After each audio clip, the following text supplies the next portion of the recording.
1월 29일 금요일.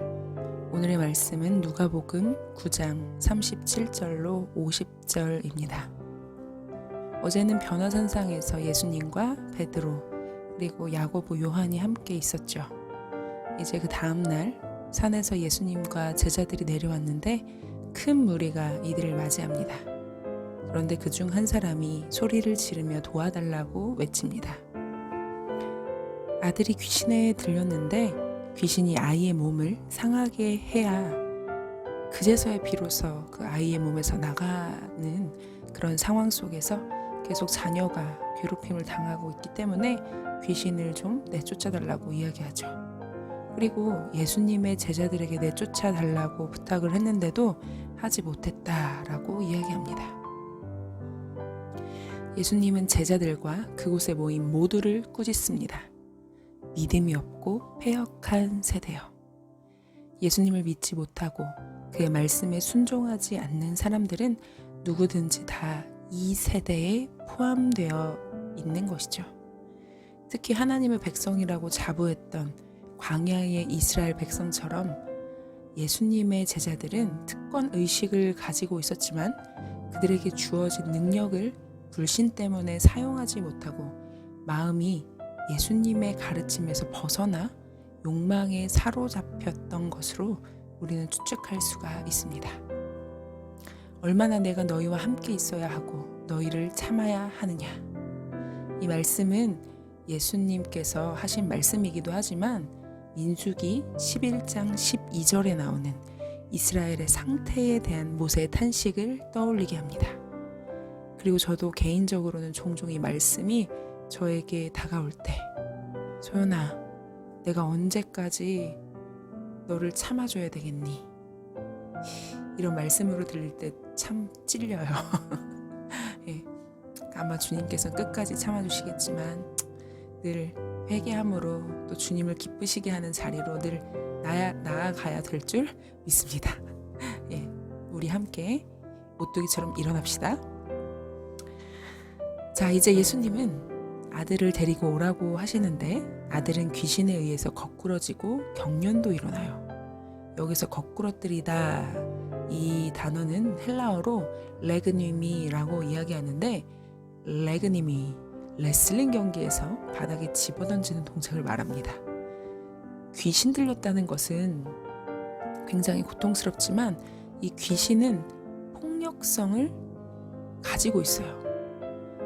물론 요즘에는 하도 현대사회에서 살고 또 이런 귀신 들린 사람을 생각보다 쉽게 발견할 수 없지만 저는 어렸을 때 이 부흥 집회 이런 걸 되게 많이 한 경험이 있는데 그때 이제 그 부흥 강사님들이 해주신 이야기 중에 이런 얘기가 있었어요. 본인들이 이제 귀신 쫓은 이야기. 그래서 이제 귀신 들린 사람들의 모습을 보면 막 2m나 되는 담장을 막 크게 뛰어오르고 또 사람들을 제압하고 억누르고 또 때리고 이런 폭력적인 모습이 많았다고 해요. 근데 저는 이런 귀신 들린 사람들, 정말 이 초월적인 힘이 나오는 그런 사람들이 귀신에 들리기도 했지만 요즘에 이런 폭력적인 사람들을 보면 저 사람 귀신이 조종하고 있지 않나 이런 생각이 들어요. 괜히 분노하고 괜히 손 올리고 막 이러는 사람 있잖아요. 왜냐하면 사실 저도 굉장히 폭력적인 사람이었거든요. 지금은 뭐 누구를 때리진 않지만 어릴 때라고 해도 얼마 안 돼요. 예수님을 정말 막 전심으로 만나기 전까지 동생을 그렇게 때렸어요. 저희 동생을 아시는 분들은 그 등치 어떻게 맞았을까 했지만 이제 예전에 부모님의 교육으로 인해서 남자는 여자를 절대로 때리면 안 된다. 근데 반대로 저는 동생을 막 때렸어요. 그래서 막 말 안 듣거나 이러면 뒤통수를 그냥 한 대 후려 갈기고 손이 막 먼저 올라갔어요. 지금은 동생에게 참 미안하지만 그때를 생각해 보면요.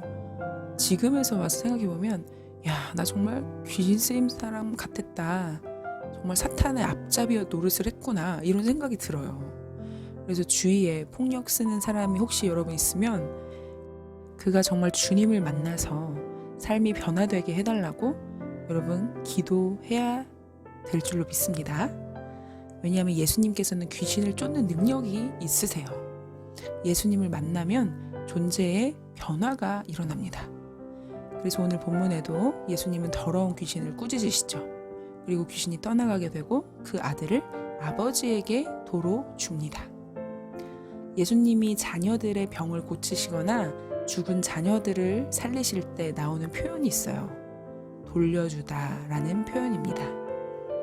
예수님의 치유는 신체 회복에 머물지 않고 사회적 관계의 회복을 포함하는 것이죠. 아까도 제가 이야기 드렸지만 저도 예수님을 만난 다음에 제 개인의 치유와 회복이 일어났지만 또 더불어서 가족과의 관계, 아까 제가 어렸을 때 마구 때렸다던 동생과의 관계, 이 관계 회복이 이루어졌어요. 하나님께서는 예수님을 통해서 개인 혼자만 살려주시는 것이 아니라 가정과 그 공동체를 살려주시는 것이죠. 그래서 놀랍게도 하나님의 관계가 개선되면 주위의 사람들과의 관계도 개선되는 것이 인지상정입니다. 자, 이제 귀신을 내쫓으신 예수님께서 두 번째 순환을 예고하시는데요. 제자들에게 자신이 고난받으실 것을 말씀하십니다.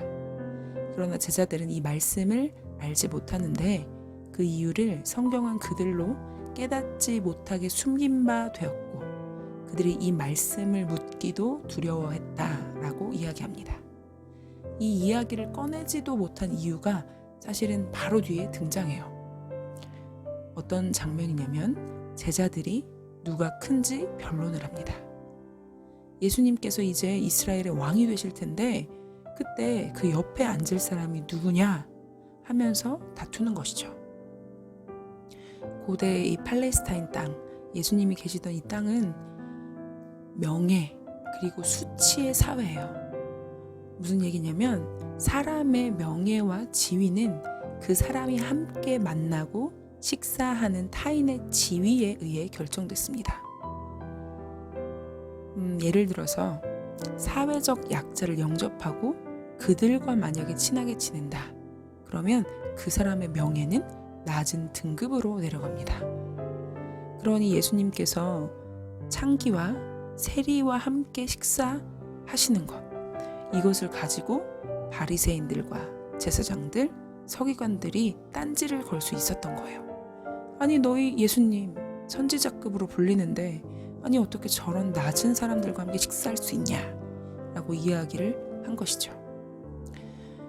제자들은 예루살렘을 향해 올라가면서 자신들의 지위와 명예도 상승할 것으로 기대하며 그들 가운데에서도 가장 높은 명예와 지위를 누가 획득할 것인지 논쟁한 것입니다. 그러나 예수님은 이런 문화와 반대로 어린아이를 내 이름으로 영접하도록 가르치십니다. 예수님의 이름으로 이 의미는 예수님 때문에와 동일한 의미예요. 어떤 사람을 그 사람의 신분이나 지위에 따라 영접하는 게 아니라 예수님과 관련지어서 예수님을 영접한다는 생각으로 영접하는 것을 의미하는 것이죠. 낮은 자인 어린아이를 영접하면 낮은 모습으로 오시고 낮은 자와 함께 하시는 예수님을 영접하는 것입니다. 예수님을 영접하면 그를 보내신 하나님을 영접하게 되는 것이죠. 즉, 사회와 공동체에서 가장 작은 자를 영접하면 하나님을 영접하는 논리가 된다는 말이에요. 예수님은 낮은 곳을 지향함으로 높은 곳을 지향하는 사회에 도전하도록 부르심을 받은 것입니다. 사회적 약자를 영접함으로 지위에 기반을 둔 사회의 가치를 뒤집어 전복하는 자들이 바로 예수님의 제자예요. 같은 맥락에서 그 다음에 요한도 이야기해요. 주님, 어떤 사람이 우리와 함께 하지도 않으면서 주님의 이름으로 귀신을 쫓아서 제가 금지했어요. 그런데 이 요한이 이 사람을 금지한 이유가 어디에 있습니까? 나는 예수님에게 속했어. 나는 예수님을 따르는 제자야. 우리 공동체는 특별해. 우리는 특권을 가지고 있어. 우리는 권리를 누릴 수 있어. 하는 마음에서 그 사람을 금지한 것이죠. 그런데 예수님은 오히려 그를 금하지 말라고 하십니다. 예수님을 따르지 않더라도 그들을 반대하지 않는다면 오히려 그들을 찬성하는 입장, 예수님을 찬성하는 입장이라고 말씀하시는 것이죠.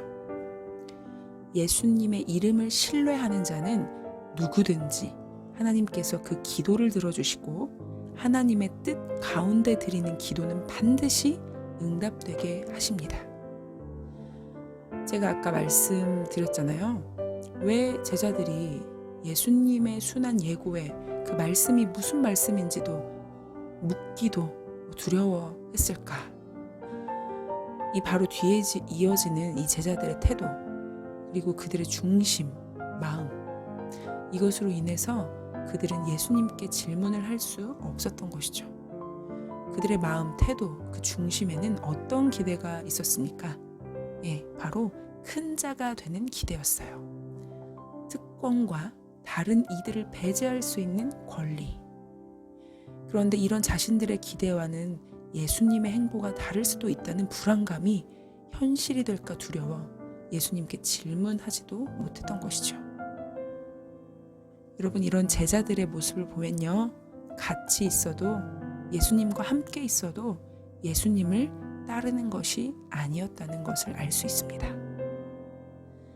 예수님을 믿고 예수님의 부르심 속에서 예수님이 안내하는 길로 한 걸음 가겠다고 결단해도 그 뒤의 결과는 혹시 내가 정하고 있지 않은지 점검해야 한다는 것이죠.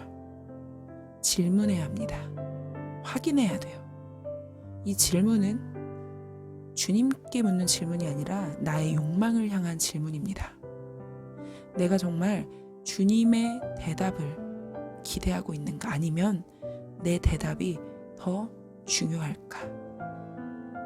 예수님을 왜 믿으십니까? 정말 주님의 뜻대로 살기 위해서입니까? 아니면 주님께서 이루실 것을 나의 욕망 삼아 기대하는 것입니까? 저도 이게 참 어려울 때가 많아요. 나는 정말 주님을 위해서 산다고 이야기하지만 삶 가운데에서 내가 이 정도 했으면 주님이 이렇게 해주셔야지, 내가 주님을 따르는데 이 정도의 보상은 있어야지 하는 마음이 들 때가 있어요. 그리고 그 결과가 나에게 전혀 유익이 되거나 이익이 없을 때 실망합니다. 정말 주님의 일이 맞았는가 의심합니다. 그러나 주님은 물론 결과도 책임져 주시지만 무엇보다도 주님께 순종하는가, 이것을 원하시는 것 같아요. 그리고 그 순종 뒤에 깨닫게 해주시는 하나님의 나라, 주님이 임하시는 나라, 그 나라를 우리에게 보여주시기 위함인 것 같습니다. 예수님은 죽기 위하여서 이 땅에 오셨고 또 다시 부활하시기 위하여서 이 세상에 오셨습니다. 반드시 죽음이 있어야 부활이 있습니다. 예수님께서 추구하시는 길이 나의 기대와 생각과 다를지라도 주님을 따라 나아가는 우리 모두가 되길, 그래서 정말 주님이 주시는 하나님 나라의 영원한 영광이 우리의 것이 되길 주님의 이름으로 축복합니다. 함께 기도할게요. 하나님, 오늘 예수님께서 귀신을 쫓으시고 또 제자들에게 순한 예고를 하신 본문을 보았습니다. 순한 예고를 할 때 제자들은 모두 다 두려워서 감히 주님께 묻지도 못했습니다. 제자들의 기대와 예수님의 행보는 완전히 다른 것이었기 때문입니다. 하나님, 우리는 무엇을 기대하고 주님을 믿는지 늘 우리에게 질문하게 하여 주십시오.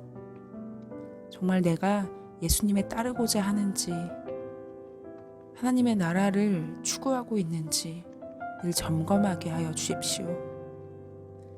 어느덧 하나님 나라를 추구한다면서 내 뜻, 내 의지, 내 경험, 내 감정대로